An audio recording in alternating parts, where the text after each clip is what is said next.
بسم اللہ الرحمن الرحیم۔ تو فرینڈز 27 رجب کی رات 12 رکعت نفل نماز پڑھنے کا طریقہ سٹیپ بائی سٹیپ بتاؤں گی، تو ویڈیو کو اسکپ نہیں کیجیے گا، فل واچ کیجیے گا۔ اور یہ 12 رکعت نماز آپ کو کس طرح سے ادا کرنی ہے، تو یہ 12 رکعت نماز آپ کو 4 رکعت کر کے پڑھنی ہے، اور اس کے بعد جب یہ کمپلیٹ ہو جائے گا تو آپ کو ایک تسبیح بھی پڑھنی ہے۔ تو چلیے 4 رکعت نفل نماز کی نیت کرتے ہیں۔ تو آپ کو نیت کرنی ہے، نیت کی میں نے 4 رکعت نفل نماز اللہ تعالیٰ کے واسطے، رخ میرا کعبہ شریف کی طرف، اللہ اکبر۔ اسی طرح سے آپ کو نیت کرنی ہے۔ نیت کرنے کے بعد آپ کو پہلی رکعت میں ایک بار ثنا پڑھنی ہے، ایک بار سورہ فاتحہ، اور ایک بار کوئی ایک بھی سورہ آپ پڑھ سکتے جو آپ کو یاد ہو، سورہ احد یا سورہ ناس، کوئی بھی آپ پڑھ سکتے۔ اس کے بعد پھر آپ رکوع میں جائیں، اللہ اکبر بول کے پھر سجدے میں جائیں،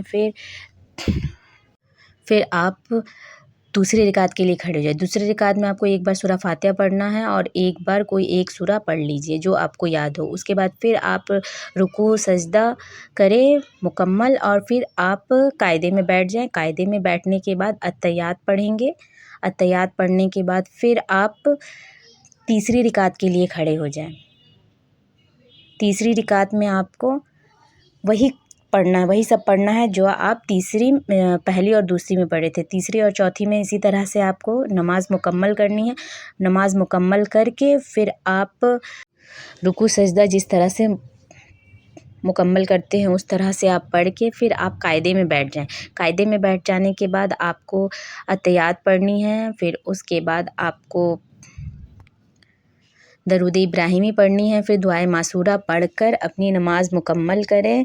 12 رکعت نماز آپ کو اسی طرح سے مکمل کرنی ہے۔ مکمل کرنے کے بعد پھر آپ سلام پھیر لیں۔ سلام پھیر کر یہ نماز آپ کی 12 رکعت مکمل ہو گئی۔ اس کے بعد آپ کو یہ سورہ جو اسکرین پہ آپ کو دکھ رہا ہے وہ پڑھنا ہے۔ 100 مرتبہ درود ابراہیم، درود پاک پڑھنا ہے، اور تیسرا کلمہ 100 مرتبہ پڑھنا ہے، استغفار یعنی استغفر اللہ رب من کل ذنب واتوب الیہ 100 مرتبہ پڑھنا ہے۔ اس کے بعد 100 مرتبہ درود پاک جو آپ اسٹارٹنگ میں پڑھے تھے وہ پڑھ کر پھر آپ کی جو دلی حاجت ہے، آپ کی جو مراد ہے اللہ پاک سے مانگے، انشاءاللہ آپ کی مراد پوری ہوگی۔ اور یہ آپ کو 27 رجب کی رات کو پڑھنی ہے۔ اور اگر آپ کی مالی حالات صحیح نہیں ہے، اگر آپ کو کاروبار میں کوئی بندش ہے یا کچھ بھی ہے، تو آپ یہ نماز پڑھ سکتے ہیں 27 رجب، جو بہت اجر والا دن ہے، تو اس دن یہ نماز ضرور پڑھیں۔